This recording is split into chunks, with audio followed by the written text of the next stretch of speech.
Picture this. It's 3 a.m. You're lying in bed staring at the ceiling, and your brain is busy imagining every financial disaster possible. Your car breaking down, your laptop dying, your job disappearing overnight, your pet needing emergency surgery. Sound familiar? What if I told you there's a very specific dollar amount that instantly reduces 80% of that stress and completely changes how you move through life? Most people think financial milestones are random numbers rich people talk about. But the truth is, there's real psychology behind why certain amounts of money dramatically change your life. And the first major milestone is not $1,000. It's not even $100,000. It's actually $10,000.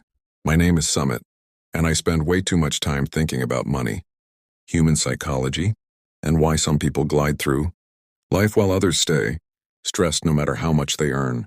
So if you've ever wondered what different money levels actually feel like and how they change your decisions, make sure to subscribe and hit the like button. Life before $10,000. You know that moment at the grocery store where you're calculating if you can afford the name brand cereal, or if you need to settle for the cardboard-flavored generic one, or when your friends invite you to dinner and you're forced to come up with a creative excuse because you can't admit that a 25 meal will destroy your weekly budget. This is the reality for millions of people living paycheck to paycheck. Every decision is a careful calculation. Every unexpected expense feels like a threat. You're constantly playing defense. The shift at $10,000. Here's where things get interesting. When you hit your first $10,000, something psychological changes. Not in your wallet, but in your brain. Your relationship with risk shifts. Suddenly, taking a new job doesn't feel dangerous. Moving cities doesn't feel terrifying. Learning a new skill doesn't feel impossible. You're not going to quit your job and become a circus juggler, but you will finally feel confident enough to ask for a promotion. Take a course or invest in yourself. It isn't the money you spend. It's the money you know you have. The science behind it. Neuroscientists say financial security reduces cortisol, the stress hormone. That's why when you're broke, a check engine light feels like a countdown to destruction. But with $10,000, it's just annoying. Annoyed, panicked. And that tiny shift changes everything. You sleep better. You think clearer. You make better decisions. You're more patient with people you love. Your brain finally has space to think about the future, not just survival. The emergency fund effect. Most people never actually spend their emergency fund on emergencies. They spend it on opportunities. Education. Courses. Starting a business. Moving to a better area. Taking a job risk. Investing. The confidence of knowing you're safe makes you smarter, calmer, and more strategic. Why $10,000 is a superpower. $10,000 isn't random.